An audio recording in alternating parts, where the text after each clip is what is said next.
Israeli strike पर sources के हवाले से बहुत बड़ी खबर आपको बता रहे हैं। ईरान के अंदर से ही कामाकाजी ड्रोन लॉन्च किया गया, ये खबर सामने आ रही है। सोर्सेज बता रहे हैं कामाकाजी ड्रोन से ईरानी डिफेंस सिस्टम तबाह। तो ये एक बहुत बड़ी जानकारी इजरायल की तरफ से जो हमले किए गए। आप देखिए इंटेलिजेंस, अगर हम यहां पर देखें किस तरह से बहुत खुफिया तरीके से इस ऑपरेशन को अंजाम दिया गया और उसके कुछ विजुअल्स, उसके कुछ वीडियो भी सामने आ रहे हैं। कामाकाजी ड्रोन का इस्तेमाल किया गया और ये कहीं और से नहीं, बल्कि पहले तो कहा जा रहा था कि इराक का इस्तेमाल किया गया, वहां से जो फाइटर जेट है उन्होंने हमले को अंजाम दिया, लेकिन कई ड्रोन्स का इस्तेमाल किया गया। और ये खबर आ रही है कि ईरान के अंदर से ही कामाकाजी ड्रोन को लॉन्च किया गया। कामाकाजी ड्रोन से ईरानी डिफेंस सिस्टम को तबाह किया गया। डिफेंस सिस्टम तबाह होते ही आईडीएफ ने इसके बाद स्ट्राइक बोल दी। यही सवाल मेरा एक्सपर्ट से था और उसी आधार पर अब बड़ी खबर आपके सामने। मोसाद के ऑपरेशन बॉबी ट्रैप के बारे में जानिए, क्योंकि हमले की ये है वो इनसाइड स्टोरी जिससे साफ है कि किस तरीके से हमलों को अंजाम दिया गया।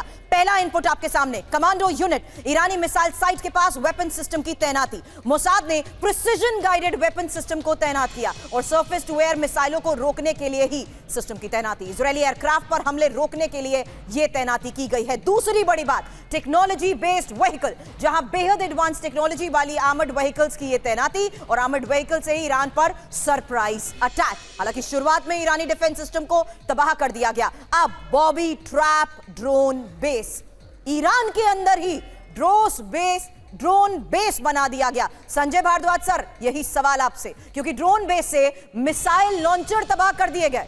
और आपको बता दें, अलग अलग वो बेस, खबर आ रही है अस्पहबाद बेस पर तैनात लॉन्चर तबाह किए गए। अस्पहबाद बेस इजरायल पर हमले का खतरा था। संजय भारद्वाज सर। देखिए सुरभि, मुझे जो जहाँ तक मुझे लग रहा है कि इजराइल दो स्ट्रेटजी पे काम कर रहा है। एक है डिनाइल स्ट्रेटजी, कि जिस तरीके से उन्होंने अपना स्टेट इमरजेंसी डिक्लेयर किया है, जिस तरीके से वो पूरा एकदम अंदर एकदम अलर्ट है, पूरा उनका defence system, air defence system, कि किसी भी तरीके से ईरान का कोई भी अगर ड्रोन अटैक होता है तो उसको आप उनको डिफेंड कर सके। दूसरा जो है डिटरेंस बाय पनिशमेंट, यानी कि जो खतरा जो इजराइल ने कैलकुलेट किया है कि जो उनका न्यूक्लियर अगर बेस तैयार हो जाता है, न्यूक्लियर प्रोग्राम में एडवांस हो जाते हैं, कुछ भी कर सकती है। Manish, you want to add on in this, because Mossad अपने सीक्रेटिव मिशंस की वजह से ही अगर ईरान के अंदर बेस बनाने में कामयाब हो जाता है तो ये तो ईरान के लिए पहला ही बहुत बड़ा झटका है।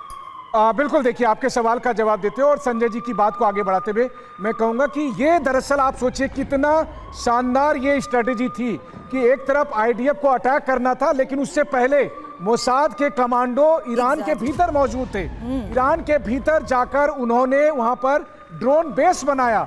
इसके अलावा वहां पर सोफिस्टिकेटेड वेपन लेकर गए और उसके अलावा वहां पर स्पेशल व्हीकल्स लेकर गए। अब मैं ये सोचता हूं कि आप सोचिए, ईरानियन रिजीम को अब हवा तक नहीं लगी कि मोसाद के कमांडो आकर उनके घर में ड्रोन का बेस बनाए हुए। और जब स्ट्राइक करना था, जब इजराइल से 200 फाइटर जेट उड़े, उनके स्ट्राइक करने से पहले मोसाद के कमांडो की जिम्मेदारी थी कि एक ऐसा मैकेनिज्म तैयार करना है। ये मैकेनिज्म क्या था? एक और बड़ी खबर मनीष इंफॉर्मेशन के साथ, क्योंकि ईरान पर इजराइल का ये डबल अटैक है, जहां मोसाद की प्लानिंग को लेकर भी खबर समझिए। सेंट्रल ईरान में प्रिसिजन वेपन सिस्टम की तैनाती, आईडीएफ के हमले, 13 जून की सुबह 3 बजे एयर स्ट्राइक को अंजाम।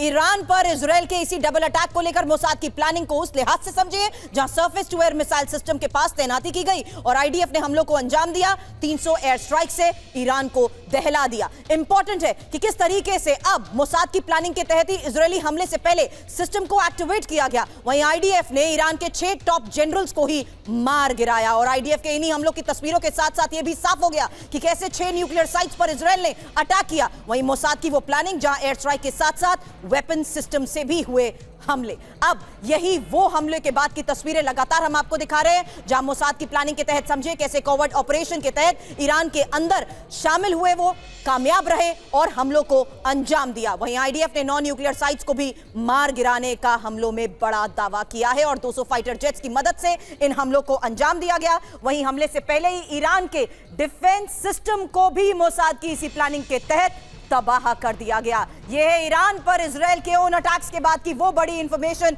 जिससे साफ है कि कैसे करुणा प्लानिंग की गई और कैसे प्रिसिशन के साथ हमले हुए।